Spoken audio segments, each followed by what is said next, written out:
আমি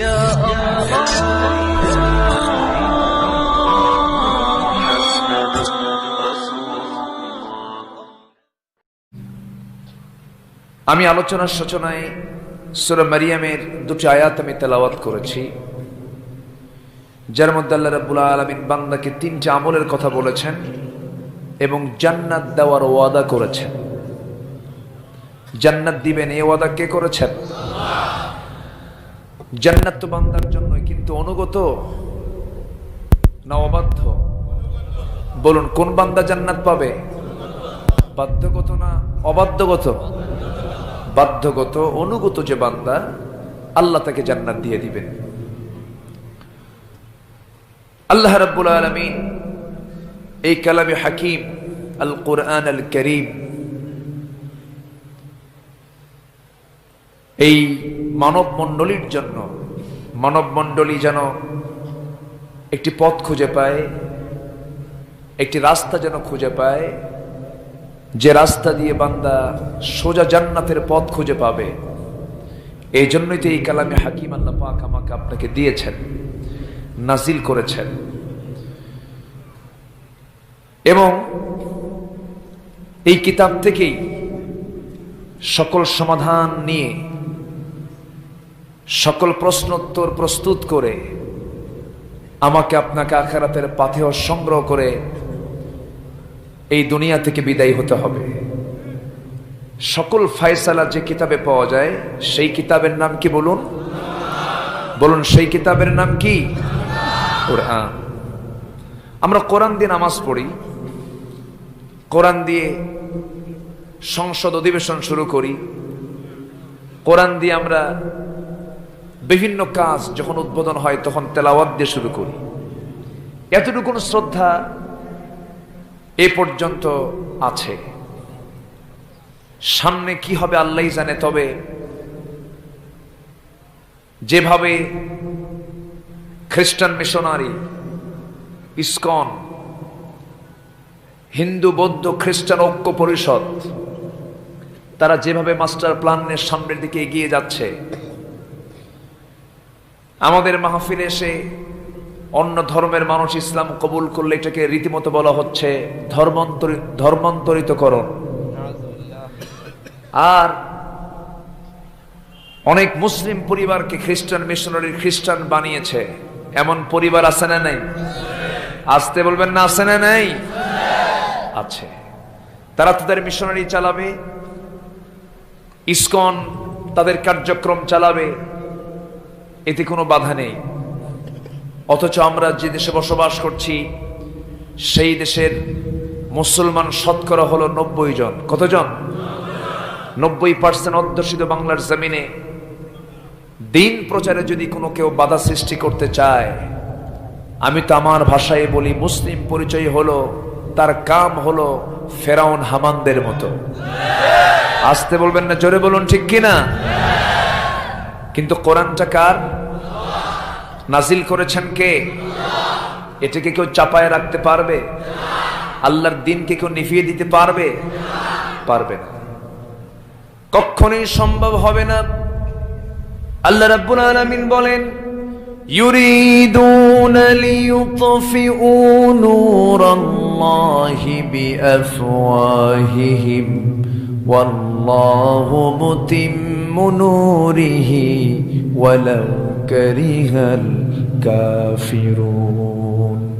ওরা চায়, ওরা প্রচেষ্টা চালাচ্ছে আল্লাহর দ্বীনকে কেমনে নিভিয়ে দেওয়া যায়, কিন্তু নিভিয়ে দিতে পারবে না। আল্লাহ তার দ্বীনকে তার পরিপূর্ণতায় পৌঁছে দিবেন। এই ওয়াদা কার? আসতে বলবেন না, কার? আল্লাহ পাকের।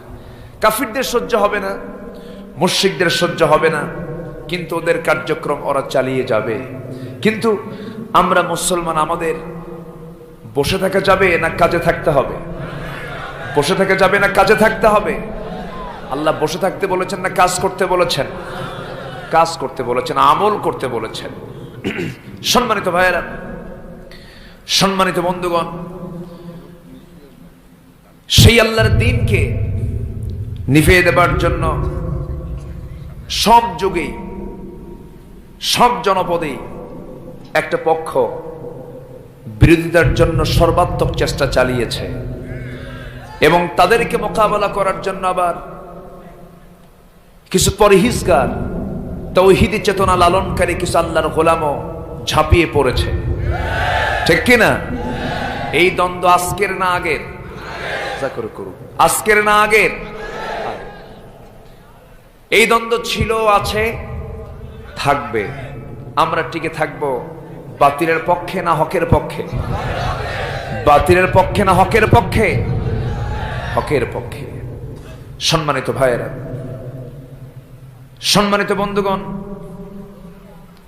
আমি যেখান থেকে তেলাওয়াত করেছি সূরার নাম হলো সূরা মারিয়াম। সূরা পুরুষ না মহিলা? আমরা এখানে বসে আছি কারা? পুরুষ। বসে আছি পুরুষ, ধরছি সূরা কোনটা? মহিলার নাম। তবে পুরুষ নামে সূরা আছে না নাই? সূরা ইব্রাহিম, সূরা ইউনুস, সূরা ইউসুফ, সূরা মুহাম্মদ, সূরা নূহ, সূরা লোকমান। আল্লাহু আকবার, অনেক নাম আছে। তবে মারিয়াম এই মহিলা নামের, এই নামের মহিলা ছাড়া গোটা কোরআনে কোনো মহিলার নামে সূরা নাই এবং কোনো মহিলার নামও নাই। আল্লাহ পাক এই নামটাও নিয়ে আসতেন না, কিন্তু নিয়ে আসার কারণ হলো, একটা হেতু আছে। সেই হেতুটা হলো আল্লাহ পাক তাকে একটা সন্তান দিয়েছিলেন, কিন্তু তার সেই সন্তানের পিতার কোনো পরিচয় ছিল না। আমরা সমাজে পরিচিতি লাভ করি মার পরিচয় দিয়ে না বাবার পরিচয় দিয়ে? বলুন কিসের পরিচয়? আমেরিকা, ইউরোপ, তাদের বাপ লাগে না তো? তাদের বাপ লাগে? লাগে। হলি হলো একটা বীজ নিয়ে এসে দিলি হয়ে গেল। জোরে বলেন নাউজুবিল্লাহ। হয়তো শুনতে হয়তো একটু খারাপ লাগলো। কিছুদিন আগে আমার দেশে বিপিএল উদ্বোধন করার জন্য দুইজন জান্নাতি বান্দা বান্দি আসছিল, তাই না? জামানার কুতুব।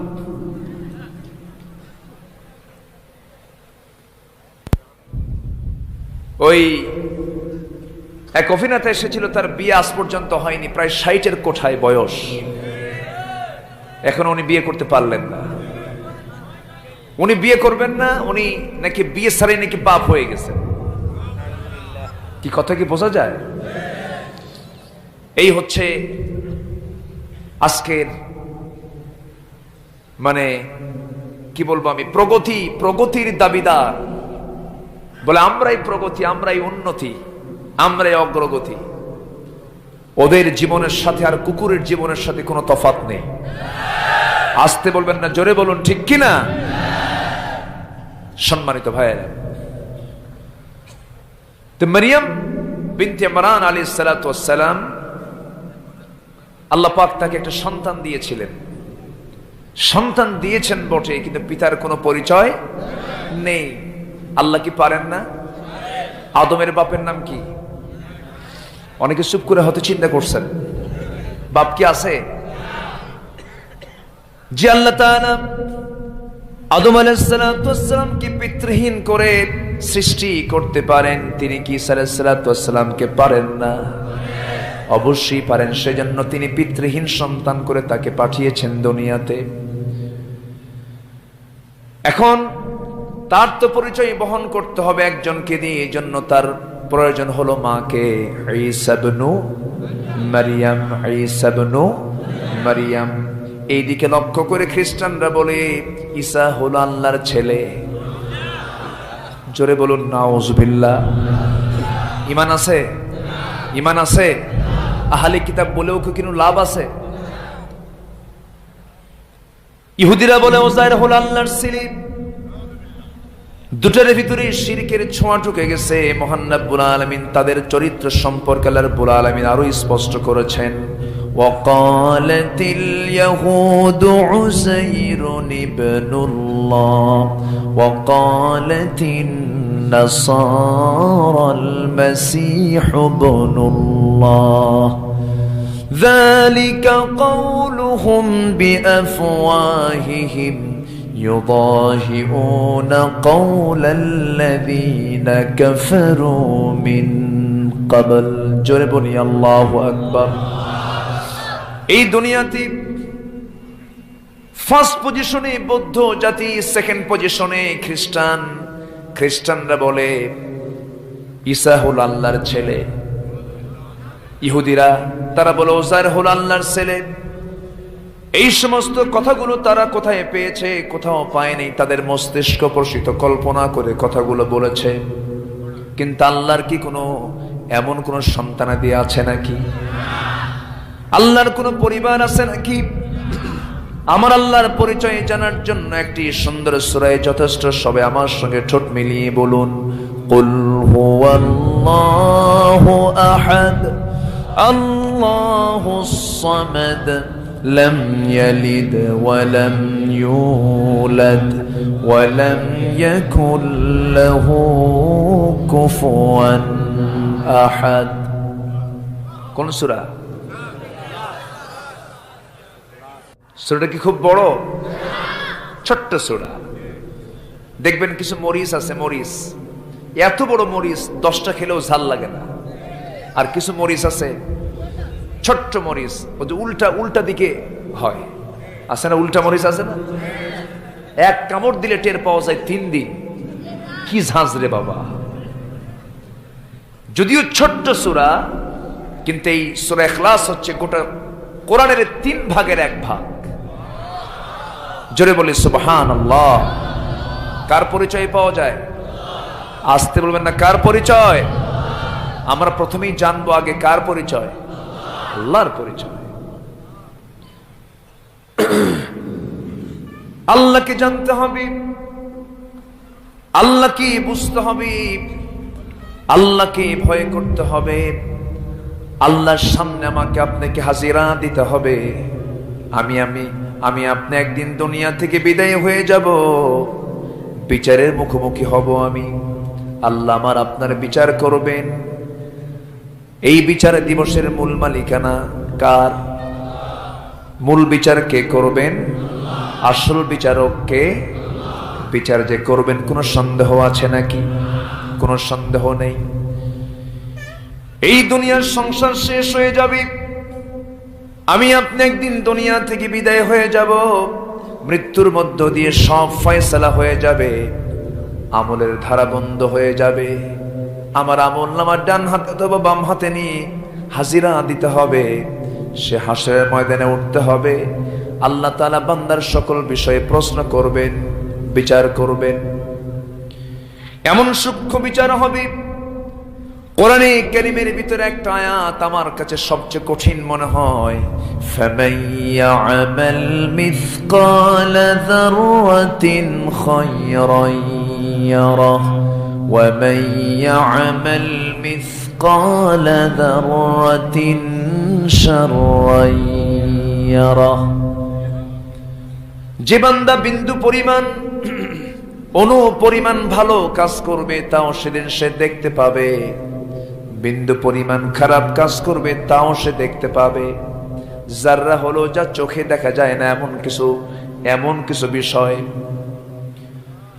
আমার ভাইরা, সারা জীবনের সমস্ত আমল সেদিন ডিসপ্লে হয়ে যাবে, আমি সব দেখতে পাবো। আল্লাহ বলবেন, ইকরা কিতাবাকা কাফা বিনাফসিকাল ইয়াউমা আলাইকা হাসিবা। তুমি তোমার আমলনামা পাঠ করো। সেই দিন যে বান্দার আমল, ভালো আমলগুলো ভারী হয়ে যাবে, আল্লাহ রাব্বুল আলামিন বান্দাকে লক্ষ্য করে বলছেন, ও বান্দা শোনো, আমি তোমার জন্য 2টা ধারা রেখে দিয়েছি, একটা জান্নাত একটা জাহান্নাম। তোমাকে জান্নাতের আমল করতে হলে আমলনামা তোমার ভারী হতে হবে। فَأَمَّا مَنْ ثَقُلَتْ مَوَازِينُهُ فَهُوَ فِي عِيشَةٍ رَاضِيَةٍ وَأَمَّا مَنْ خَفَّتْ مَوَازِينُهُ فَأُمُّهُ هَاوِيَةٌ وَمَا أَدْرَاكَ مَا هِيَهْ نَارٌ حَامِيَةٌ। আমল যদি ভালো হয়, আমলটা যদি নেক আমলটা যদি ভারী হয়ে যায়, আমার আপনার জন্য জান্নাত হয়ে যাবে। আমলের পাল্লা যদি পাতলা হয়ে যায়, সঙ্গে সঙ্গে হাফিয়া আল্লাহ পাক সিলেকশন দিয়ে দিবেন। এই জন্য আমরা আমলনামা পাতলা করব না ভারী করব। আসতে বলবেন না, হালকা করব না ভারী করব। আমলনামা ভারী করতে হলে কবিরা গুনাহগুলো ধরবো না ছাড়বো? বলেন, কবিরা গুনাহগুলো ধরবো না ছাড়বো? ছেড়ে দেওয়া মানে তওবা করা, ছেড়ে দেওয়া মানে কি? তওবা করা। আসুন আমরা আলোচনার দিকে চলে যাচ্ছি। আমার আগের আলোচক তিনি গুনার উপর আলোচনা করেছেন, আমি তওবার উপরে কিছু কথা বলার চেষ্টা করছি। 3টা আমল আমাকে আপনাকে জান্নাতে নিয়ে যাবে। কয়টা আমল বলেন? 3টা আমল। আল্লাহ সুন্দর করে বলছেন, ইল্লা মান তাবা ওয়া আমানা ওয়া আমিলা সালিহান ফাউলাইকা ইয়াদখুলুনাল জান্নাতা ওয়া লা ইউযলামুনা শাইআ। তবে হ্যাঁ, যে বান্দার ভিতরে 3টা গুণ থাকবে, এর মধ্যে 1 নাম্বার হলো যে বান্দা ফিরে আসবে। ভুল করেছিলাম আমরা, মাফ চেয়ে নেব কার কাছে? আসতে বলবেন না, কার কাছে? চোখের গুনাহ আছে না নাই? কানের গুনাহ আছে না নাই? হাতের গুনাহ আছে না নাই? পায়ের গুনাহ আছে না নাই? এই যে গুনাহগুলো হয়ে গেল, এই গুনাহগুলোর জন্য দায়িত্ব আমি বান্দা নিজেই। কারণ এই 3.5 হাত বডি আমার নিয়ন্ত্রণে কে দিয়েছেন? আল্লাহ দিয়ে দিয়েছেন। এটার রাষ্ট্রপতি আমি নিজে, এটার সরকার আমি নিজেই। আমার হাতকে আমার কন্ট্রোল করতে হবে, আমার পাকে আমার কন্ট্রোল করতে হবে, আমার জিহ্বাকে আমার কন্ট্রোল করতে হবে, আমার চোখকে আমার কন্ট্রোল করতে হবে, আমার শ্রবণ শক্তিকে আমার কন্ট্রোল করতে হবে। আমার বন্ধুগণ, যে বান্দা তার দেহটাকে কন্ট্রোল করতে পারবে, ওয়া আম্মা মান খাফা মাকাম রাব্বিহি ওয়া নাহান নাফসা আনিল হাওয়া ফাইন্নাল জান্নাতা হিয়াল মাওয়া। জোরে বলুন আল্লাহু আকবার। যে ব্যক্তি নফসের দাসত্ব করবে না, আল্লাহর ভয়টা যে ইস্তেকামাত করে ফেলবে, তার ঠিকানা হয়ে যাবে জান্নাতে মাওয়া। আমার বন্ধুগণ, আজকে যে সমাজে বসবাস করছি, চোখের গুনাহ হওয়ার সম্ভাবনা কম না বেশি? আসতে বলবেন না, কম না বেশি? আজকের সমাজে বসবাস করতে গেলে মিথ্যার পরিমাণ কমছে না বাড়ছে? কমছে না বাড়ছে? মিথ্যাবাদী কি ইমানদারের কাজ নাকি? ইমানদারের চরিত্র নাকি? ইমানদারের চরিত্র নয়। আমার বন্ধুগণ, আমরা মুসলমান বটি, কিন্তু মুসলমানের যে চারিত্রিক দিকগুলো থাকা দরকার তা তো আমরা লক্ষ্য করছি না। আমাদের ভিতরে সেগুলো আমরা লক্ষ্য করতে পারছি না, দেখতে পাচ্ছি না, অনুপস্থিত দেখতে পাচ্ছি। আল্লাহ বলছেন, বান্দা শোনো, যদি তওবা করে আমার দিকে ফিরে আসো, যদি তুমি তওবাতুন নাসুহা করে আমার দিকে যদি ব্যাক করে ফেলো, তোমার বিগত জীবনের সমস্ত গুনাহগুলো আমি আল্লাহ রাব্বুল আলামিন মাফ করে দেব। এ ওয়াদা কার? আসতে বলবেন না, কার? শর্ত হলো যে গুনাহ করেছে আর সেই গুনাহ জীবনে করব না। রাত মনে হয় বেশি হয়ে গেছে না? কষ্ট হচ্ছে আপনাদের? ওই যে 2-1 করে ওঠে, মানে আমাদের তো এমন সময় উঠায়, মানে আমরা হলাম সর্বশেষ মেহমান, শেষ ক্লাসে আমাদের উঠায়। যে সময় মানুষের যাওয়ার চাপ, নিম্ন চাপ, ঘুমের চাপ, সব চাপ একসঙ্গে যখন আসে, তখন আমাদের আলোচনার বয়ান শুরু হয়। আমি বেশি সময় নেব না, আমাকে সময় দিবেন না সবাই একটু? সবাইকে শেষ পর্যন্ত থাকতে রাজি আছেন? জোরে বলি ইনশাআল্লাহ। আজকে আমরা কোন সমাজে বসবাস করি? যে সমাজে যাকাতের পরিবেশ নাই, সুদের পরিবেশ, ঠিক কি না? যে সময় পর্দার পরিবেশ নাই, বেহাপনার পরিবেশ। যে সমাজে টুপি দাড়ি পড়লে সন্দেহ করে বলে জঙ্গি। আমরা কোন সমাজে বসবাস করি? যে সমাজে একটা স্টুডেন্ট নামাজ পড়লে আবরারকে হত্যা করে পিটায় মারে। নামাজ একটা অপরাধ হয়ে গেছে আজকে। আমরা আছি কোথায়? এবং এগুলো বলবেন কাকে? বলার তো, শোনারও তো লোক নাই। আপনি কাকে বলবেন? যাকে বলবেন সে আরো বড় বিপদ। আম গাছে উঠে একটা ছেলে আম পাড়তেছে, নিজের গাছ না কিন্তু অন্যের গাছে। তো ছেলেটা আম চুরি করে, গাছের মালিক এসে বলছে, এই ছেলে তুমি যে আম গাছে উঠছো, গাছটা কার? তোমার তো সাহস কম না, তুমি কার ছেলে? থামো, তোমার বাবাকে বিচার দেবো, তুমি আম চুরি করতেছো। ছেলে মুসকি মুসকি হাসে, কি বেয়াদব, হাসো কেন? হাসতেছে এই জন্য আমার আব্বাকে বিচার দিবেন তো? আমার আব্বা আমার মাথার উপরে গাছের ডালে সালা নিয়ে বসে আছে। কথা কি বুঝতেছেন? কাকে বলবেন আপনি? ধর্ষণের পরিমাণ কমছে না বাড়ছে? প্রাচ্যের অক্সফোর্ড খ্যাত ঢাকা ইউনিভার্সিটির একটা অনার্স পড়ুয়া একটা মেয়েকে চ্যাংদোলা করে একদম পিঠে করে, এত শক্তিশালী পুরুষ মজনু, বোঝেন নাই? ধরা পড়লো। আসল আসামি কই গেছে না চতুর্থ আসমানে আল্লাহ জানে। সম্মানিত ভাইয়েরা, এই হচ্ছে চিত্র। এগুলো কোনোদিন বন্ধ হবে না, ওয়াজ করেও বন্ধ হবে না। এবং এই সমস্ত অসৎ নেতৃত্বতে বন্ধ হবে না। বন্ধ করার জন্য সমাজে চালু করে দিতে হবে আল্লাহ তাআলার বিধান। রাজি আছেন কারা কারা?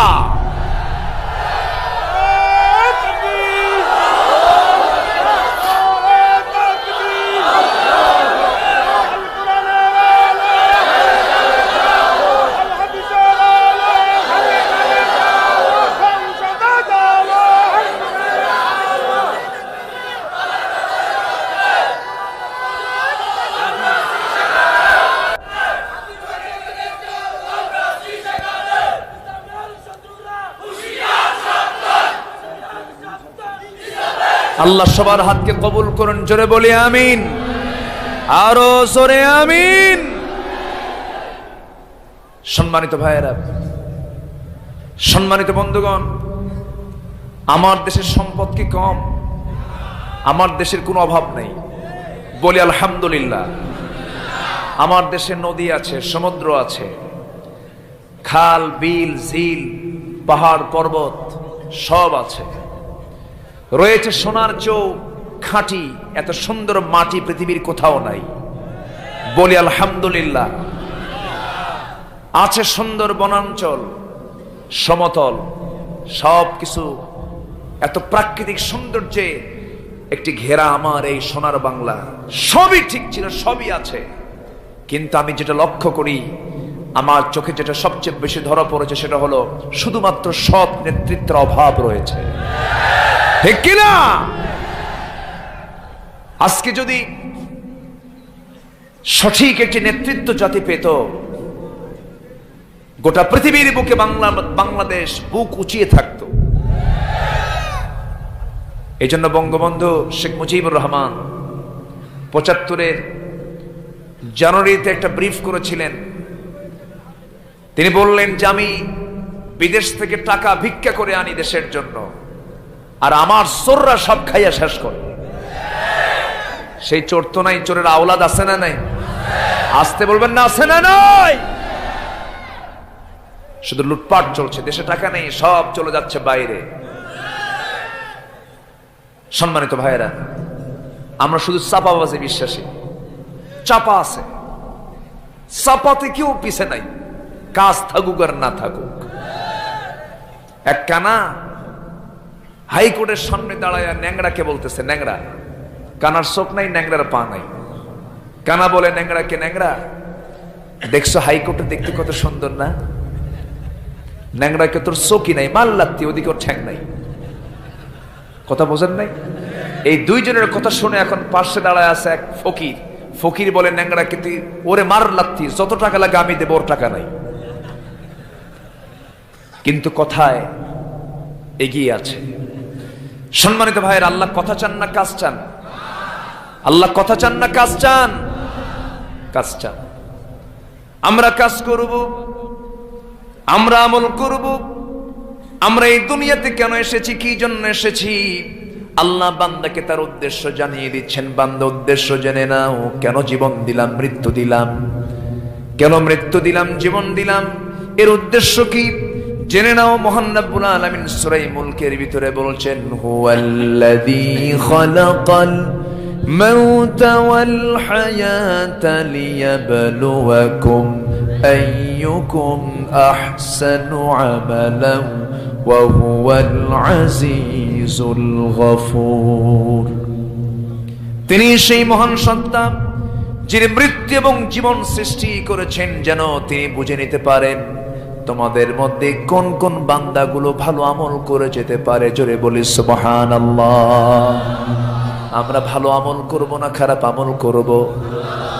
গীবত চর্চা বেশি করব, হিংসা দেশ বেশি ছড়ায় দেব? আজকে হুজুরদের মধ্যে এই প্রবলেম আছে না নাই? আসতে বলবেন না, আছে না নাই? আমার ভাইয়েরা,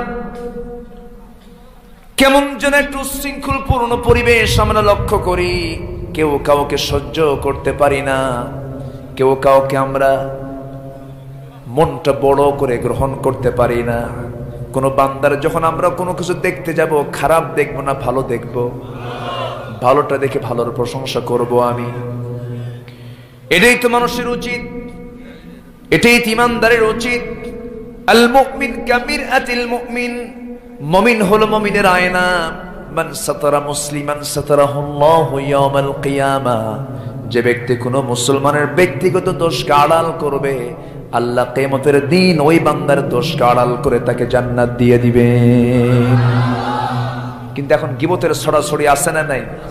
কে কার বিরুদ্ধে লাগ? ফেসবুক তো আছেই মাশাআল্লাহ, ফেসবুক যোদ্ধা কিছু আছে, আছে না? মানে ফেসবুকে যখন লেখে মনে হয় যে ওর মতো ফাইটার আর কেউ নাই, ওই পর্যন্তই তো।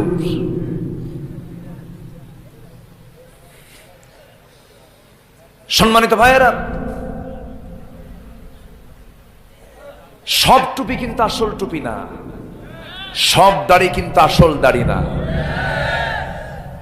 কেউ টুপি মাথায় দিয়ে মুখে দাড়ি নিয়ে জুব্বা পড়ে সম্মানের আসনে বসে আছেন,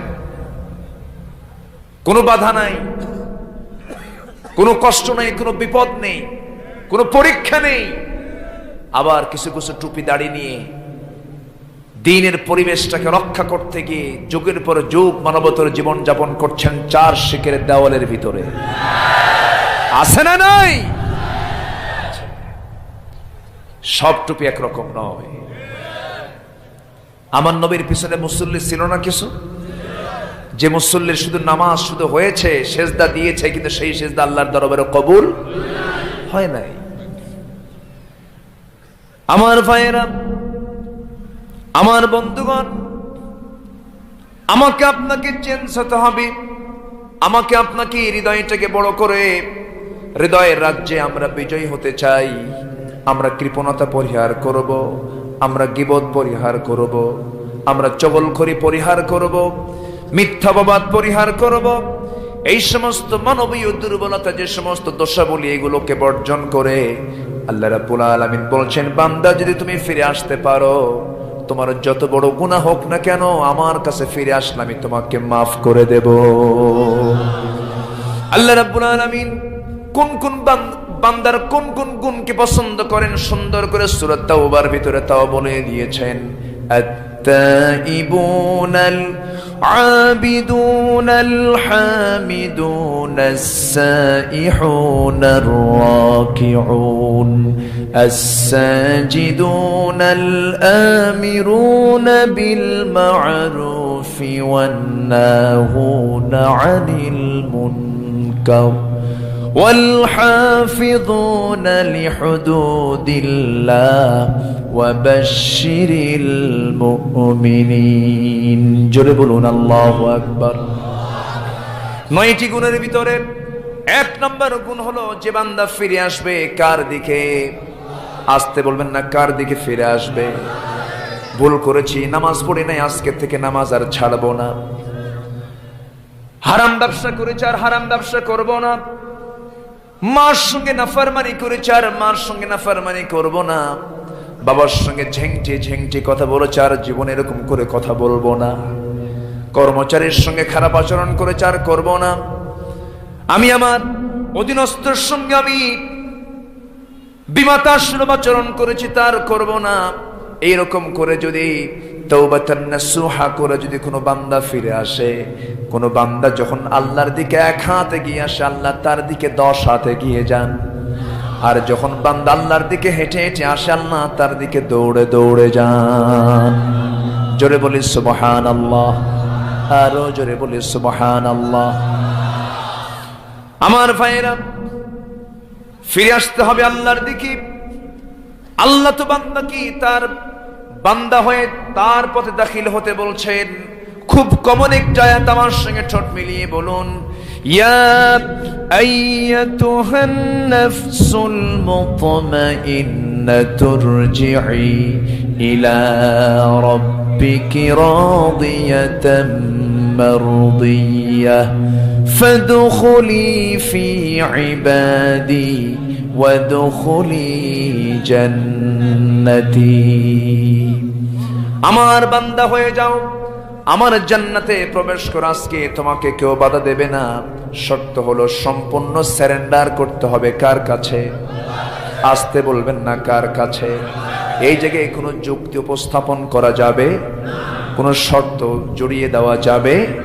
বিনা দলিলে আল্লাহ এক, বিনা দলিলে আল্লাহর আইন মহাসত্য।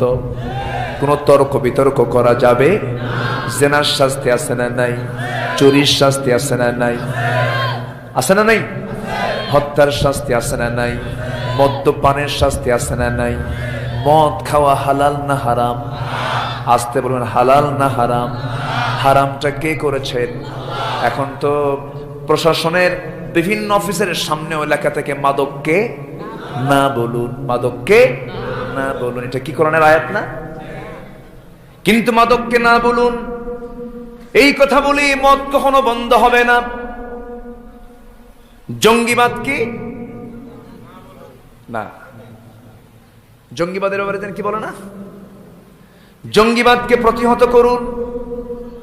আমার ভাইয়েরা, জঙ্গিবাদ এইরকম কায়দায় বন্ধ হবে না, মাদক এইরকম স্লোগান দিয়ে বন্ধ হবে না।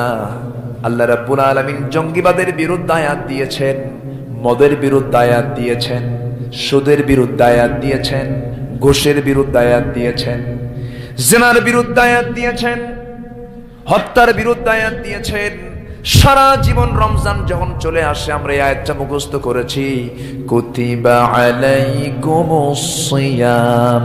অথচ এই আয়াতের আগে পরেই রয়েছে কুতিবা আলাইকুমুল কিসাস। আছে না নাই?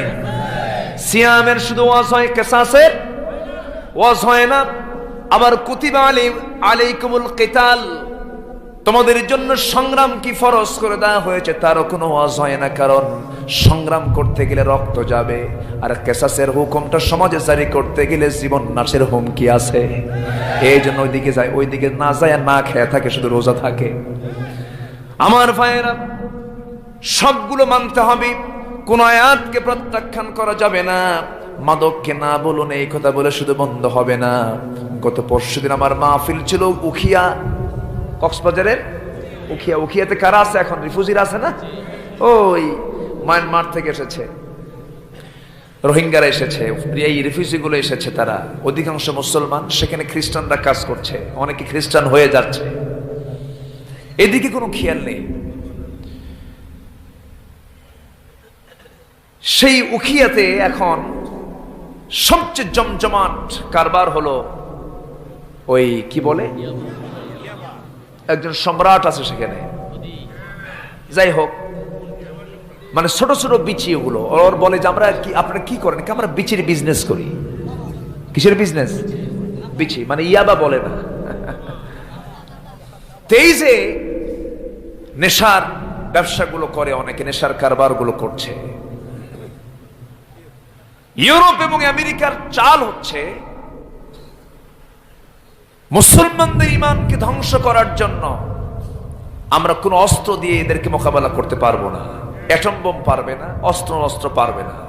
মুসলমানদের ইমান নামক এই শক্তিশালী বিষয়টাকে ধ্বংস করার জন্য তারা দুটো পথ বেছে নিয়েছে। একটা হলো যুব সমাজকে টার্গেট করে যুবকদের হাতে দিচ্ছে মাদক। হাতে দিচ্ছে কি? মাদক। আর মুসলিম পরিবারের মেয়েদেরকে ঘর থেকে উলঙ্গ করে বাইরে ওপেন করে দিচ্ছে। এই দুইটা কাজে তারা কি আজকে বিফল না সফল? বিফল না সফল? আজকে হাই সোসাইটিতে যান, ইউনিভার্সিটির ছেলেদের হাতে আজকে ইয়াবা পাওয়া যায়। আজকে অনেক উচ্চ শিক্ষিত ছেলে আজকে নেশার জগতে পা দিয়ে শেষ হয়ে গেছে, শেষ হয়ে যাচ্ছে। আজকে মেয়ের অবাধ মেলামেশা করছে, গাছের গোড়ায় গোড়ায় জোড়ায় জোড়ায় বসে আছে। আছে না নাই? এগুলি কি মানুষ না জানোয়ার? মানুষ না জানোয়ার? ওরা জোড়ায় জোড়ায় বসে থাকে। যখন বলা হয় তোমরা জোড়ায় জোড়ায় বসছো কেন? আল্লাহ তো জোড়ায় জোড়ায় বানাইছে আমাদের। অখলাকনাকুম আজওয়াজা, আমি তো তোমাদের জোড়ায় জোড়ায় বানাইছি। কিন্তু জোড়া তো ঠিকই আছে, কিন্তু বৈধ না অবৈধ? অবৈধ জোড়া। আজকে এই নোংরামিগুলো আমরা চোখের সামনে দেখছি, কিন্তু কেউ আমরা কিছু বলি না।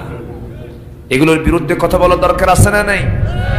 আসতে বলবেন না, আছে না নাই? এগুলোর বিরুদ্ধে আইনও করার দরকার আছে না নাই? আচ্ছা,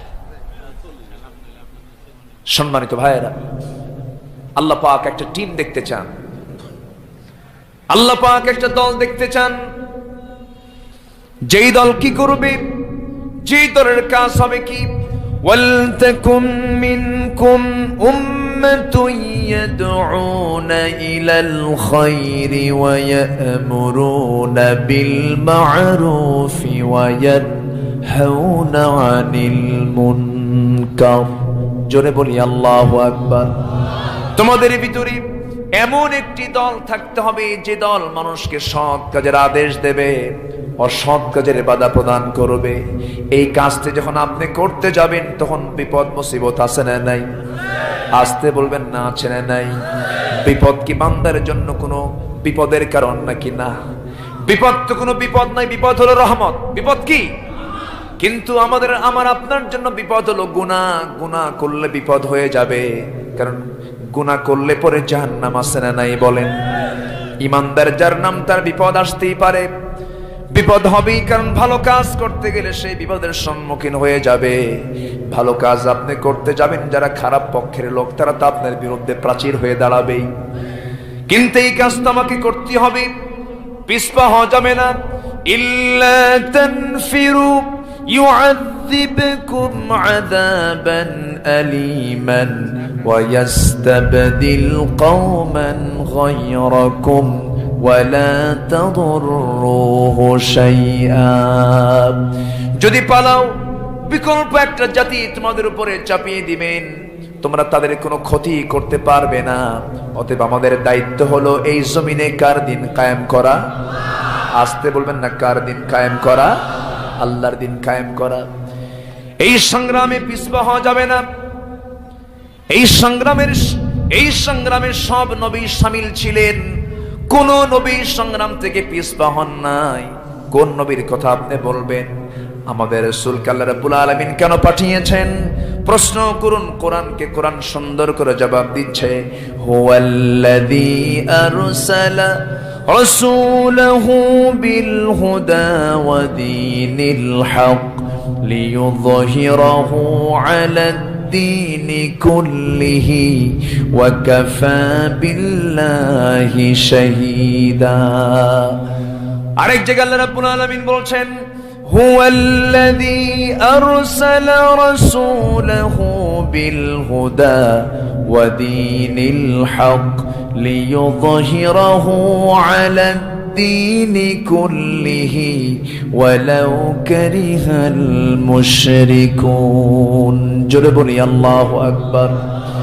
তিনি সেই মহান সত্তা যিনি তার রাসূলকে দ্বীনে হক দিয়ে দুনিয়াতে পাঠিয়েছেন, যেন তিনি এই আল্লাহর দ্বীনকে সকল দ্বীনের উপরে বিজয়ী করতে পারেন। এই জন্যই তাকে পাঠানো হয়েছে। বদর যুদ্ধের নেতৃত্ব দিয়েছেন মুহাম্মদ সাল্লাল্লাহু, উহুদ যুদ্ধের নেতৃত্ব দিয়েছেন মুহাম্মদ সাল্লাল্লাহু। আমার ভাইয়েরা, খন্দকের যুদ্ধের নেতৃত্ব দিয়েছেন মুহাম্মদ সাল্লাল্লাহু আলাইহি ওয়াসাল্লাম।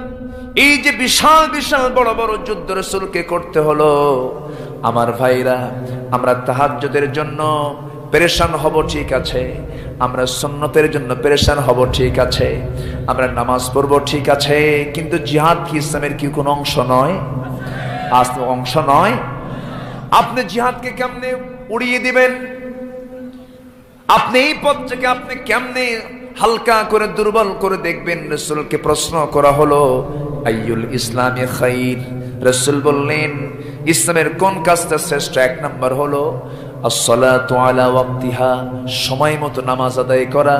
নাম্বার 2 কি? রাসূল বললেন বিররুল ওয়ালিদাইন, পিতামাতাকে সন্তুষ্ট করা, পিতামাতার সঙ্গে সুন্দর আচরণ করা। সুম্মা ক্বাল, এরপরে কোনটা? রাসূল বললেন আল জিহাদু ফি সাবিলিল্লাহ। জোরে বলি আল্লাহু আকবার, আরো জোরে বলি আল্লাহু আকবার। আমার নবী যদি শুধুমাত্র মক্কি জিন্দেগীর কাজ দিয়ে যদি সফল হয়ে যেতেন, রাসূল তো মদিনায় তিনি আসতেন না। মদিনা আসার পরে বদর যুদ্ধ তিনি পাড়ি দিলেন। সেই যুদ্ধে সাহাবীরা শহীদ হয়েছেন কিনা বলেন? 14 জন সাহাবীর লাশ এখনো বদর প্রান্তরে আছে, তারা সেখানে সাক্ষী হয়ে আছেন। আল্লাহ পাক আমাকে যাওয়ার তৌফিক দিয়েছেন। আমার নবীজি মক্কা ছেড়ে মদিনায় চলে আসলেন যখন, 1 বছর যেতে না যেতেই আমার নবীর শিশু ইসলামকে চিরতরে নিভিয়ে দেবার জন্য বাতিলরা উঠে পড়ে লাগলো। আবু জাহেলের ঘুম হয় না। আবু জাহেল মনে মনে চিন্তা করলো, না মুহাম্মদ বিন আব্দুল্লাহর দাওয়াতি মিশন যদি সেখানে প্রতিষ্ঠিত হয়ে যায়, সে আমার দিকে হামলা করবে, আমাকে দুনিয়া থেকে নিশ্চিহ্ন করার জন্য সে প্রাণান্তকর চেষ্টা চালাবে, না তা হতে দেব না। সেই রাসূলের দাওয়াতে দিনকে ধ্বংস করে দেওয়ার জন্য সে কি করলো? মাস্টার প্ল্যান হাতের মধ্যে নিল। সেই জায়গা থেকে সে রওনা করলো 1000 সৈন্য নিয়ে বাতিলের পক্ষে হকের বিরুদ্ধে মোকাবেলা করার জন্য সে বের হয়ে পড়ল। আমার নবীজি কেবল মদিনায় ঢুকেছেন, সাহাবায়ে কেরাম মুহাজির সাহাবীরা বউ বাচ্চা ছেড়ে দিয়ে তারা মদিনায় চলে আসছেন। কোনো মতো তারা গোছায় নিচ্ছেন, এমন সময় যুদ্ধের ডাক চলে এলো। নবীজির কানে যখন সংবাদ গেল, ইয়া রাসূলুল্লাহি, বদর নামক প্রান্তর আবু জেহেল 1000 সৈন্য নিয়ে প্রস্তুতি নিচ্ছে, মহড়া দিচ্ছে, যুদ্ধের প্রিপারেশন নিচ্ছে, সে যুদ্ধের প্রস্তুতি সর্বাত্মকভাবে নিয়েছে। আমার নবীজি কাল বিলম্ব করলেন না, সাহাবায়ে কেরামকে ডাক দিয়ে বলছেন, সাহাবীরা কে আছো সংগ্রামে প্রস্তুতি নেবে, কে আছো আমার নেতৃত্ব গ্রহণ করবে? সবাই নবীর সামনে দাঁড়ায় গেলেন। কেউ বলছেন, ইয়া রাসূলুল্লাহ, যুদ্ধে তো যাব, অস্ত্র তো নাই, যুদ্ধে যাব, ঘোড়া তো নাই। আমার নবীজি সাহাবায়ে কেরামকে নিয়ে বলছেন, সাহাবীরা কোনো চিন্তা করবে না, বান্দার যখন অসহায়ত্ব যখন প্রকাশ পেয়ে যায়, আল্লাহর সাহায্য তখন ওয়াজিব হয়ে যায়। জোরে বলি সুবহানাল্লাহ, আরো জোরে বলি সুবহানাল্লাহ। আমরা ঘুরে দাঁড়াবো কার সামনে? আসতে বলবেন না, কার সামনে? আমার নবীজি যখন ডাক দিলেন, সাহাবায়ে কেরাম কোনো বিলম্ব করলেন না, কাল বিলম্ব হলো না কারো। আমার নবীজি যুদ্ধের জন্য যোদ্ধা সংগ্রহ করছেন। টোটালি 313 জন হয়ে গেল। এর মধ্যে 2 জন ছোট্ট 2টা বাচ্চা নবীর সামনে দাঁড়িয়ে এসে বলছে, ইয়া রাসূলুল্লাহ, কেঁদে কেঁদে বলে, শুনলাম আপনার বিরুদ্ধে মোকাবেলা করার জন্য নাকি কাফেররা আসছে, আপনাকে তারা হত্যা করতে চায়। রাসূল বললেন, ও ছোট্ট 2টা বাচ্চা, কি বলতে চাও বলো? ছোট্ট 2টা বাচ্চা বলতেছে, ইয়া রাসূলুল্লাহ, পারমিশন দিলে পরে আমরা 2 জন মিলে যুদ্ধে অংশগ্রহণ করব। সুবহানাল্লাহ বলবেন না? জোরে বলি সুবহানাল্লাহ। ইমানের তেজ থাকার দরকার আছে না নাই? ইমানের তেজ দেখানোর জায়গা কিন্তু নামাজ নয়, শুধু রোজা নয়। ইমানের তেজ দেখানোর জায়গা হলো মসজিদ নয়। ইমানের তেজ দেখানোর জায়গা কিন্তু সিজদার মধ্যে নয়। ইমানের তেজ দেখানোর জায়গা হলো মাঠে ময়দানে বাতিল শক্তির সামনে দাঁড়িয়ে যাওয়া। আমার ভাইয়েরা, ছোট্ট 2টা বাচ্চা নবীর সামনে বলি, হুজুর যুদ্ধ করতে যাব আমরা। রাসূল বলেন, কোথায় যাবা? হুজুর আপনি যেখানে যাবেন আমরাও সেখানে চলে যাব। কার বিরুদ্ধে যুদ্ধ করবে? এবারে 2 জন মিলে বলছে, হুজুর কারো বিরুদ্ধে যুদ্ধ করব না, শুধু একটা লোকের বিরুদ্ধে যুদ্ধ করব। কে? আবু জেহেল। আল্লাহু আকবার বলবেন না? কে? আবু জেহেলের বিরুদ্ধে যুদ্ধ করতে যাব আমরা। কেন? আবু জেহেল শুনেছি আপনাকে নাকি দারুণ কষ্ট দিয়েছে। আপনাকে নাকি দারুণ জুলুম করেছে, তার বিরুদ্ধে শুধু আমরা যুদ্ধ করতে যাব। রাসূল বললেন, না, তোমরা পারবে না, ফিটনেস নাই, দেহ নাই, বডি নাই, বয়স হয় নাই, যুদ্ধ আমি পারমিশন দিতে পারবো না। সঙ্গে সঙ্গে বড়জন বলে, হুজুর অন্তত আপনি আমাকে দিয়ে দেন, আমার তো একটু ফিটনেস আছে, আমি একটু লম্বা আছি, ওর চেয়ে আমি একটু শক্তিশালী আছি। রাসূল সঙ্গে সঙ্গে এই কথা শুনে মুসকে মুসকে হাসি মারলেন। ছোটজন বলে, হুজুর ও শুধু লম্বা, শুধু আমার চাইতে বেশি, গায়ের শক্তি আমার বেশি। রাসূল বলেন, তাহলে কি করা যায়? দুজন মারামারি লাগো। দুজন কুস্তি লেগে গেল। দুজন কুস্তির এক পর্যায়ে বড়জন ছোটজনকে নিচে ফেলে দিয়েছে। ছোটজন নিচে পড়ে বড় ভাইকে চোখের ভাষায় বলছে, ভাই একসঙ্গে খাই, একসঙ্গে ঘুমাই, একসঙ্গে খেলাধুলা করি, আমারে থুইয়া তুই যুদ্ধে যাবি কেমনে?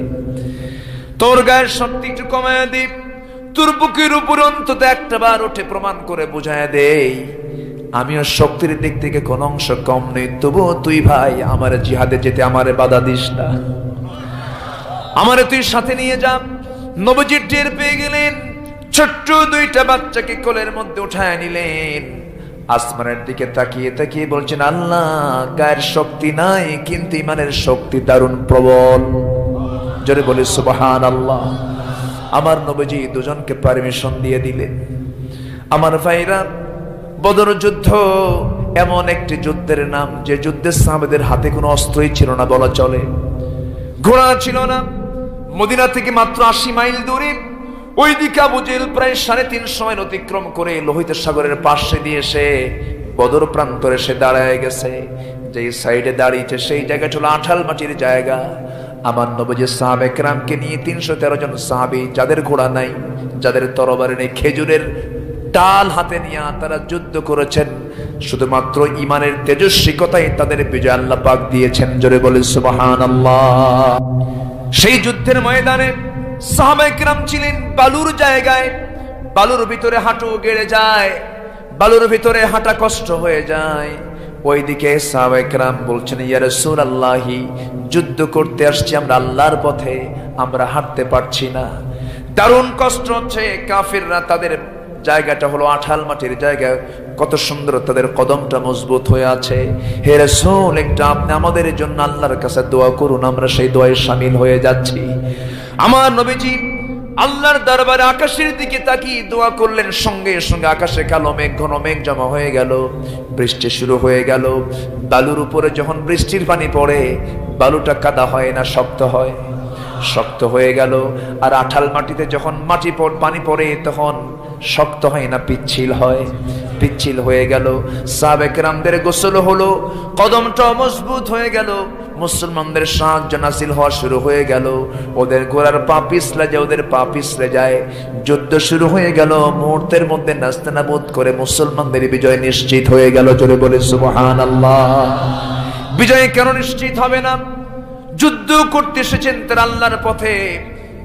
এই বদর যুদ্ধ কিন্তু ভাই ভাইয়ের যুদ্ধ, বাপ বেটার যুদ্ধ। বেটা আসছেন এক পক্ষে, বাপ আসছেন আরেক পক্ষে। উবাইদ ইবনুল জাররাহ রাদিয়াল্লাহু তাআলা আনহু, যার শানে কোরআনে কারীমের একটা আয়াত নাযিল হয়েছে, উবাইদ ইবনুল জাররাহ রাদিয়াল্লাহু তাআলা আনহু নবীর পক্ষে যুদ্ধে হাজির হয়েছেন। এমন সময় যুদ্ধ চলতেছে, চলা অবস্থায় হঠাৎ করে দেখতে পেলেন বাবা ঘোড়ার পিঠে দাঁড়ায়া কাফিরদের পক্ষ অবলম্বন করে যুদ্ধ চালাচ্ছে। বাপ বেটা মুখোমুখি হয়ে গেছেন। ওবায়দা হাতে তরবারি নিয়ে ভাবলেন, আমি কেমন করে সন্তান হয়ে বাবাকে আঘাত করি। তার ভিতরে একটু দয়া মায়া চলে আসলো, তরবারি গুটায় নিলেন। পরক্ষণেই ভাবলেন, আমার জন্মদানকারী পিতা হতে পারে, কিন্তু সে তো এই মুহূর্তে আল্লাহর দ্বীনের দুশমন, আল্লাহর দুশমন, আমার নবীর দুশমন। এই চিন্তা মাথায় নিয়ে যুদ্ধের ময়দানে প্ল্যান চেঞ্জ করলেন। সব হবে কার জন্য বলুন? আসতে বলবেন না, কার জন্য হতে হবে? আল্লাহর জন্য হতে হবে। হাতের মধ্যে তরবারি নিয়ে কোষ মুক্ত করে, চোখ বন্ধ করে, বাবাকে না মনে করে, শিরকির প্রতীক মনে করে, শিরকিয়াতির গন্ধ সমাজ থেকে মূলোৎপাটন করার জন্য বাবার গর্দান জেলে তরবারি হাঁকায়া দিয়েছেন। ধর থেকে ধর সরে গেল, ধর থেকে গর্দানটা চটকে গেল অন্যদিকে, দেহ থাকলো এক জায়গায়, মাথা থাকলো আরেক জায়গায়। সাহাবায়ে কেরামদের ভিতরে আল্লাহু আকবার ধ্বনিতে গোটা বদরের ময়দান উচ্চকিত হয়ে গেল। মুসলমানদের ভিতরে আনন্দের স্ফুরণ দেখা দিচ্ছে, কিন্তু ওবায়দার চোখের পানি বন্ধ হয় না। বাবার টান আছে না নাই? আসতে বলবেন না আছে না নাই? যুদ্ধে মুসলমানদের বিজয় হয়ে গেছে, কিন্তু ওবায়দার চোখের পানি বন্ধ হয় না। রাসূল বলেন, ওবায়দারে চোখে পানি কেন, তোমার কি হয়েছে? সাহাবায়ে কেরাম বলছে, হুজুর ওবায়দার বাপ যুদ্ধে মারা গেছে। রাসূল বললেন, আহারে আমার প্রিয় সাহাবী ওবায়দার বাপকে তোমরা কে মেরেছো? দারুণ ভুল করেছো। এবার বলো, হুজুর আমরা কাউকে মারতে হয় না, ওবায়দা নিজেই তার বাপকে দুনিয়া থেকে বিদায় করে দিয়েছে।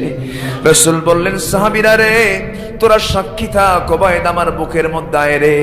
বুকের মধ্যে নিয়া কপালের চুম্বনকে দিয়ে বলছেন, ওবায়দা তুমি আজকে যে কাজটা করেছ আল্লাহ পাক আয়াত নাজিল করে দিয়েছেন, তোমার জন্য আল্লাহর জান্নাত অপেক্ষা করতেছে। জোরে বলে সুবহানাল্লাহ, আরো জোরে বলে সুবহানাল্লাহ। এটাই হলো ফিরে আসা। এটা কি ফিরে আসা? ময়দানে ফিরে আসো যুবকরা। কোন দল তুমি করো? যে দলের নেতা নিজে মদ খায়, যে দলের নেতা নামাজ পড়ে না, যে দলের নেতার মোষ আছে কিন্তু দাড়ি নাই, কিন্তু আমার নবীজি মোষ ওলানা দাড়িওয়ালা। আসতে বলে, আমার নবীজি মোষ ওলানা দাড়িওয়ালা। কিন্তু আজকে নেতাগুলোর বৈশিষ্ট্য কি? সে মোষগুলোকে হাইব্রিড জাতের মোষ, এইরকম 2.5 ইঞ্চি মোটা, আছে না নাই? ওই নেতৃত্ব মানা যাবে না। ওই সমস্ত বেনামাজি নেতৃত্বকে আমরা জুতা মারি, ঠিক কিনা? জেগে উঠতে হবে সবার, ঝাঁপিয়ে পড়তে হবে বাতিল শক্তির মোকাবেলা করার জন্য। আমরা কাউকে পরোয়া করি না, পরোয়া করি কাকে? রাজি আছেন কারা কারা? হাত উঁচু করে দেখান মুসলমান।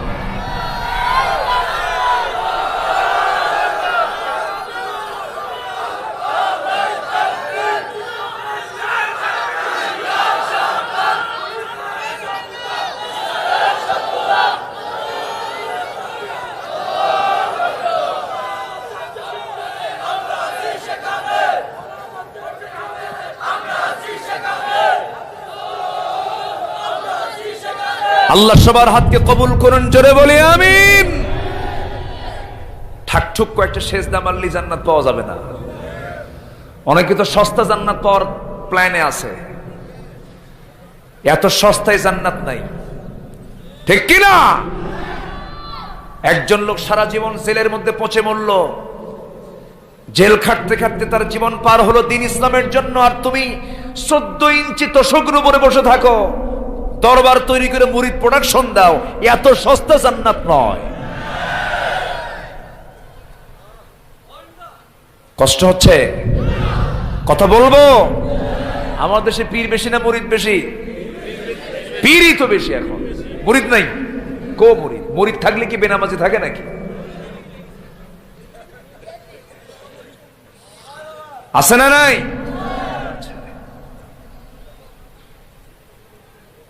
আমার দেশে খুব সস্তা জান্নাত দিয়ে দেয় কিছু কিছু দরবার। আসো মুরিদ হও, জান্নাতের টিকিট নিয়ে যাও। আমার পীর সাহেব হাসরের ময়দানে জাহাজ আনবে। এগুলো কোনো কথা নাকি বলেন তো? হ্যাঁ, সেই জাহাজের হাল ধরবেন আমার পীর কেবলা, আর মুরিদরা সব উঠবে এক টানে জান্নাত পার করে জাহান্নামে। যা তুই জাহান্নাম। কষ্ট হচ্ছে আপনার? কষ্ট হচ্ছে? এই ছেলেরা এখন তো সবাই সচেতন, তাই না? কথা বলতেনি খুব সচেতন হয়ে কথা বলতে হয়, না জেনে কোন দিক দিয়ে কোন কি মারি। আমরা খুব বিপদে আছি, কিন্তু মানে অনুবীক্ষণ যন্ত্র দিয়ে দেখে যে কোথায় কোন ভুল পাওয়া যায়। আছে না নাই? শব্দ শব্দ তাহাকিক করছে। এখন যতই করো হকের পক্ষে আমরা কথা বলবোই। জোরে বলি ইনশাআল্লাহ। সম্মানিত ভাইয়েরা, আমরা ফিরে আসবো কার পথে? আসতে বলবেন না, কার পথে? আল্লাহর পথে। সব লাইন ছেড়ে দিতে হবে।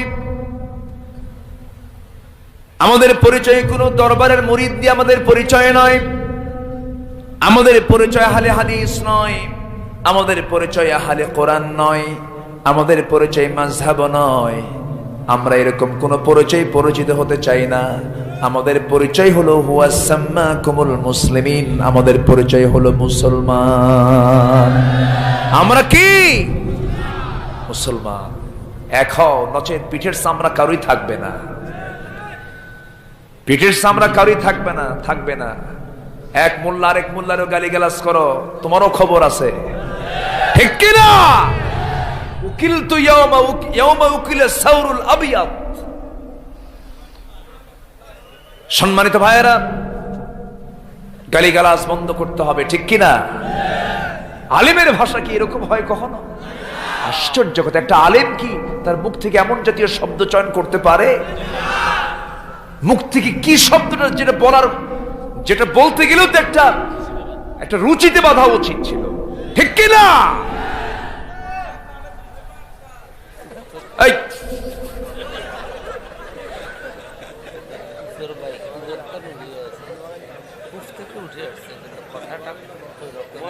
সম্মানিত ভাইয়েরা, কি বলবো? সম্মানিত বন্ধুগণ,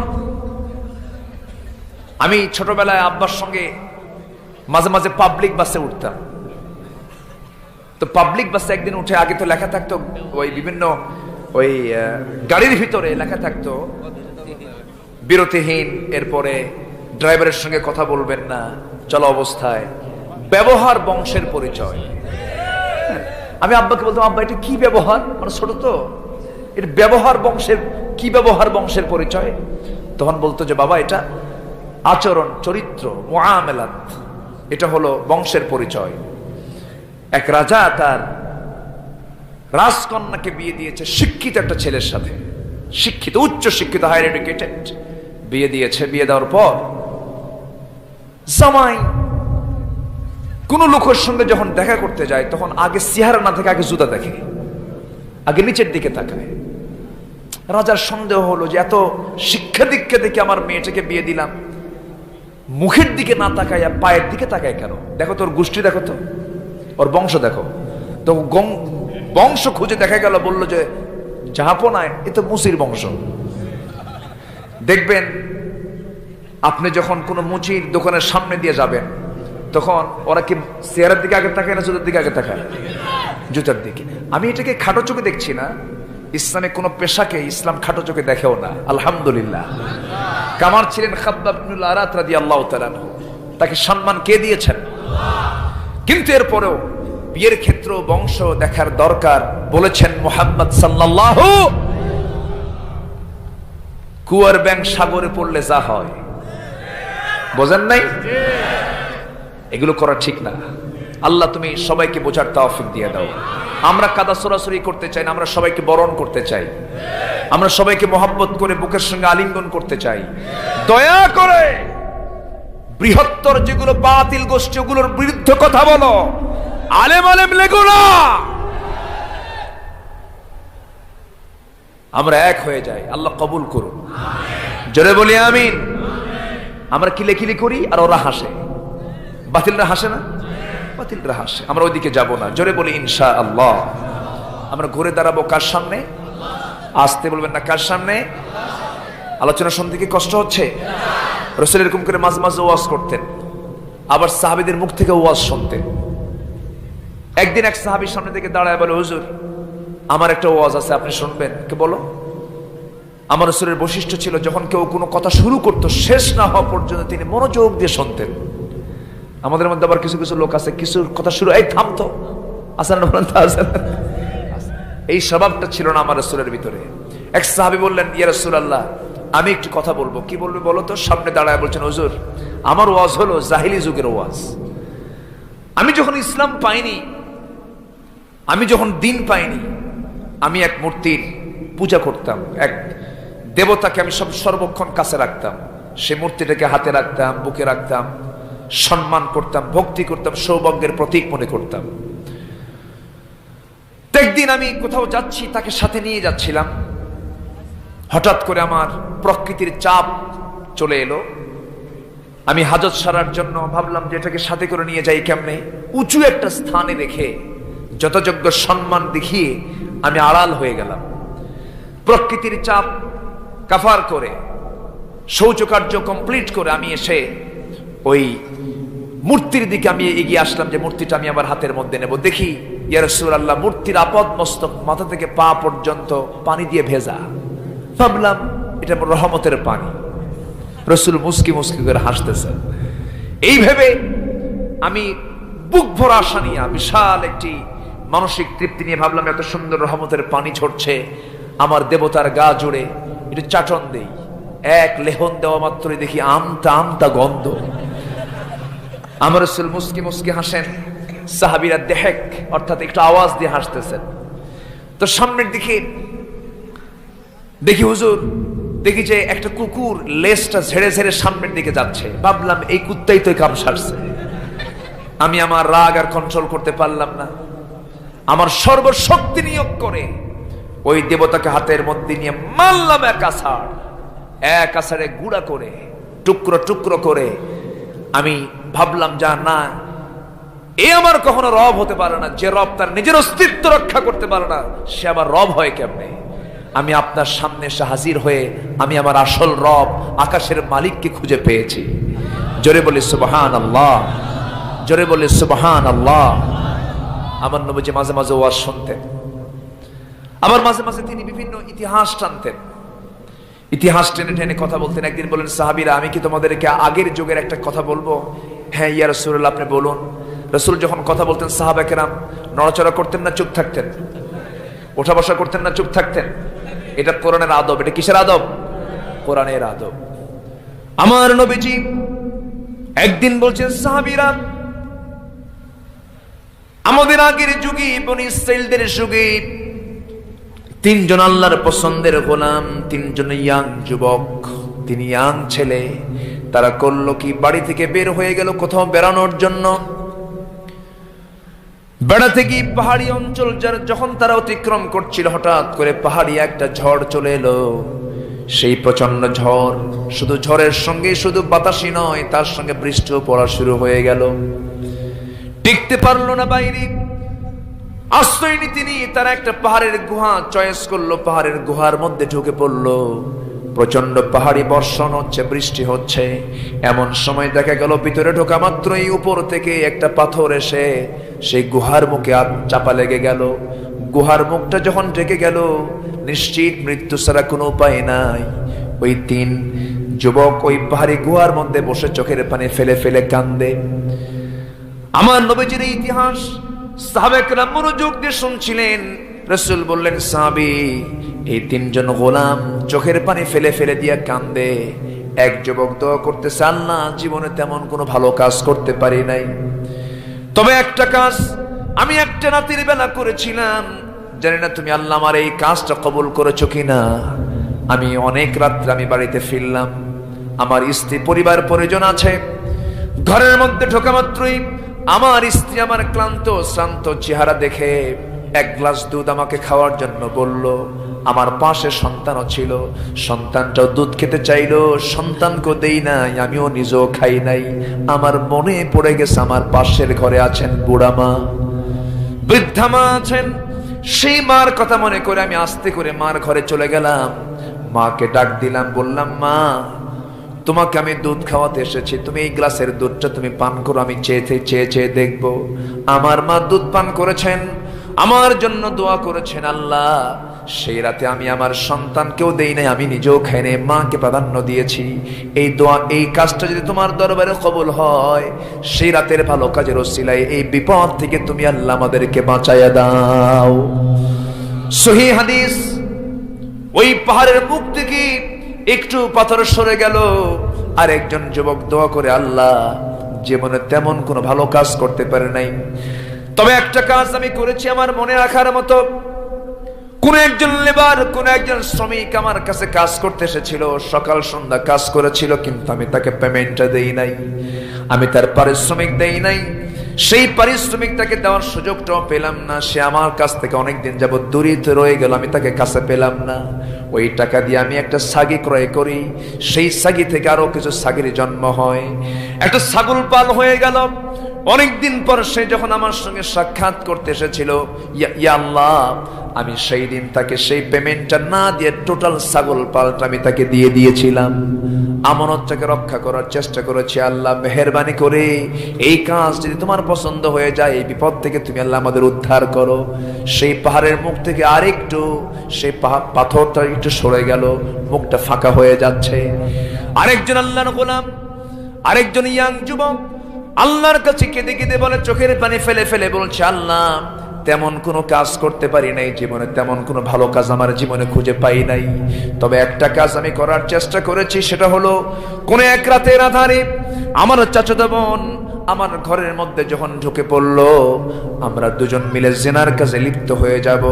আমার বোনকে আমি নিচে ফেলে দিয়েছি, সে আমার নিচে পড়েছিল, আমি তার দুই উরুর মাঝখান পর্যন্ত গিয়েছি, আমি জিনার কাজে নিজেকে জড়িয়ে দেব। এমন সময় আমার বোনটা আমার দিকে তাকিয়ে বলছে, ভাই রে, আমরা যেই কাজটা করছি আল্লাহ কিন্তু লক্ষ্য করছেন, আল্লাহ কিন্তু এটাকে অবজার্ভ করছেন।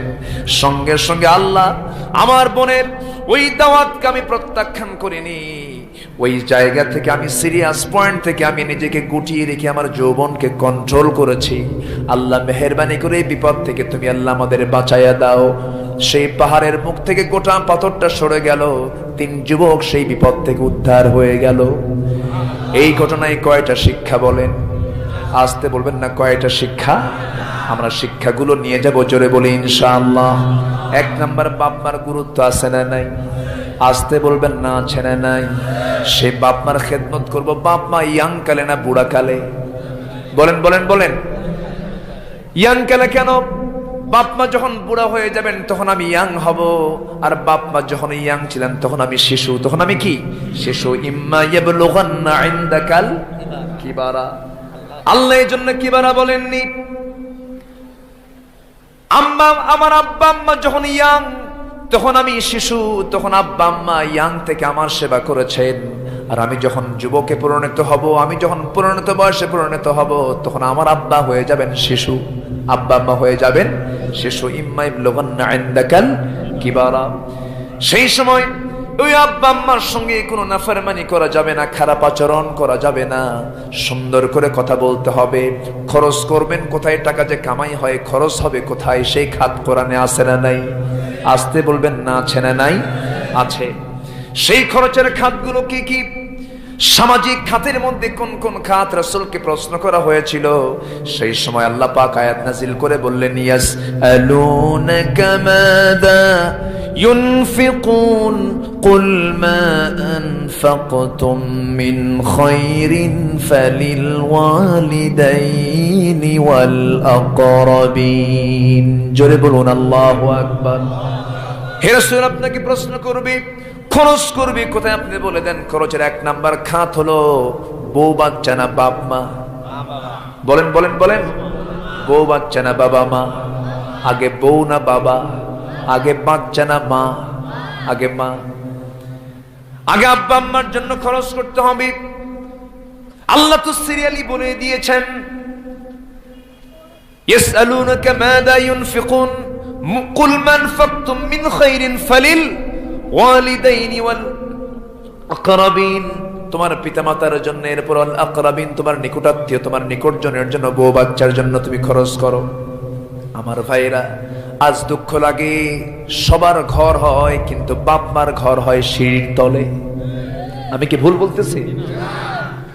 সবার জন্য মাস্টার বেড হয়, কমন বেড হয়, সবার জন্য সুন্দর সুন্দর অ্যাটাচ বাথরুম সহ শীতাতপ নিয়ন্ত্রিত রুম হয়ে যায়, কিন্তু আব্বা আম্মার জন্য রুমের সংকট হয়, আব্বা আম্মার জন্য ঘর হয় সিঁড়ির তলে। এরকম ফ্যামিলি আছে না নাই? এটা করা যাবে না। বাপ মাকে সম্মানের উচ্চাসনে সমাসীন করতে হবে। ছোট যখন ছিলাম বাবার পকেটে হাত দিয়েছি, বাপ কি মন খারাপ করেছে নাকি? বাবারও পকেট খুলে দিয়েছে, বাপ কয় টাকা লাগবে তুই নিয়ে যা। কিন্তু বাপ মা যখন বুড়ো হয়ে গেছেন, আমরা যখন ইয়াং হয়ে যাই, বাবার পকেট কিন্তু আমার আপনার জন্য খোলা থাকে না। আমার পকেটটা বাপ মার জন্য খোলা থাকে না। যখন চাইতে যাই তখন ঝাংটা মারে কথা বলার মতো সন্তান আছে না নাই? সাকি মেরে কথা বলার মতো সন্তান মনে হয় লক্ষ্মীপুরে নাই? লক্ষ্মীপুরে আছে। এগুলো করা যাবে না। আচরণটা ঠিক করতে হবে। এই সমস্ত বিষয় থেকে নিজেকে গুটিয়ে নিতে হবে, ফিরে আসতে হবে, তওবা করতে হবে। কার কাছে? আল্লাহর কাছে। নাম্বার 2 হলো শিক্ষা হলো আমরা আমানতের খেয়ানত করব না। রাজি আছেন? আমানতের খেয়ানত করা যাবে না। লা ঈমান লিমান লা হাদালাহ, যার অঙ্গীকার ঠিক নাই তার ঈমান নাই। এটা আমার কথা নয়, বলেছেন মুহাম্মদুর রাসূলুল্লাহ সাল্লাল্লাহু আলাইহি সাল্লাম। এক সাহাবী দুনিয়া থেকে বিদায় নিলেন, কিন্তু ঋণগ্রস্ত হয়ে বিদায় নিয়েছেন। প্রচুর টাকা ঋণ ছিল তার। রাসূল যখন জানতে পারলেন সে ঋণগ্রস্ত হয়ে মারা গেছে, রাসূল বলেন আমি তার জানাজা দেব না, আমি তার জানাজা অংশগ্রহণ করব না। এক সাহাবী বলছেন ইয়া রাসূলুল্লাহ, আপনি না গেলে আমরা যাব কেমনে হুজুর? মাফ করে দেন। মাফ করব কেমনে? এটা তো বান্দার হক। কার হক? আমি তো মাফ করতে পারবো না। একজন সাহাবী এসে বলছেন ইয়া রাসূলুল্লাহ, ওই সাহাবীর ঋণের শোধের দায়িত্ব আমি নিয়ে নিলাম। রাসূল এবার আলহামদুলিল্লাহ বলে বলেন ঠিক আছে, তুমি যদি দায়িত্ব নাও জানাজা পড়ায় দেব। জানাজা শুরু হয়ে গেছে। জানাজা শেষ করে ফেললেন। জানাজা শেষ করার পরের দিন রাসূল ওই সাহাবীকে তালাশ করলেন যিনি দায়িত্ব নিয়েছেন, তাকে ডাক দিয়ে বলছেন সাহাবী, ঋণটা শোধ করেছো নাকি? না করি নাই। চলে গেলেন তিনি। আবার দ্বিতীয় দিন দেখা হলো, আবার প্রশ্ন করছেন ঋণ শোধ করেছো নাকি? না করি নাই। ওই সাহাবী তৃতীয় দিন নবীর সঙ্গে সাক্ষাৎ করতে আসার আগে চিন্তা করলেন, না জানি আজকে রাসূল আমাকে গালি দেন নাকি। ঋণটা শোধ করলেন। ঋণ শোধ করে নবীর সামনে দাঁড়ালেন বুক উঁচু করে। রাসূল বলেন সাহাবী, ভাবসাব দেখে মনে হচ্ছে তুমি ঋণ শোধ করছো। জোরে বলেন সুবহানাল্লাহ। হে হুজুর, ঋণ তো শোধ করে দিয়েছি। রাসূল বললেন শোনো, এই মুহূর্তে আমি জানতে পারলাম বারাদাতিল জালদা, আল্লাহ তার চামড়া কেবল গরম থেকে শীতল করে দিলেন। আমানত নষ্ট করা যাবে? ঋণদাতা, আপনি ঋণদাতা থাকেন, ঋণ গ্রহীতা হয়ে মারা যাবে না, মারা যাওয়া যাবে না। ঋণ গ্রহীতা মারাত্মক একটি বোঝা, শাহাদত ক্যান্সেল হয়ে যাবে, শহীদের দরজা পর্যন্ত ক্যান্সেল হয়ে যাবে ঋণের কারণে। সে ঋণ আমার দেশে আছে না নাই? ক্ষুদ্র ঋণ, বৃহৎ ঋণ আছে না নাই? বিভিন্ন ঋণ প্রকল্প। এই ঋণ প্রকল্পের আওতায় পড়ে কত ফ্যামিলি ধ্বংস হয়ে গেল। সুদের উপরে সুদ, সুদের উপরে সুদ। লা তাকুলুর রিবা আদআফাম মুদাআফা ওয়াত্তাকুল্লাহা লাআল্লাকুম তুফলিহুন। আমার ভাইয়েরা, এই সমস্ত কাজে যাওয়া যাবে না। ঋণের বোঝা কাঁধে নেওয়া যাবে না। আবার আমার দেশের ভিআইপি কিছু ঋণী আছে না নাই?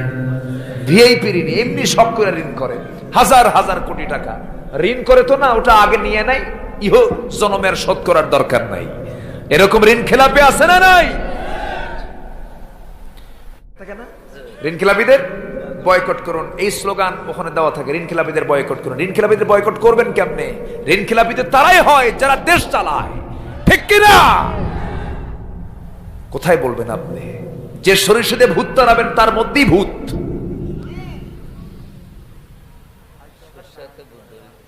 কষ্ট হচ্ছে আপনাদের? কষ্ট হচ্ছে?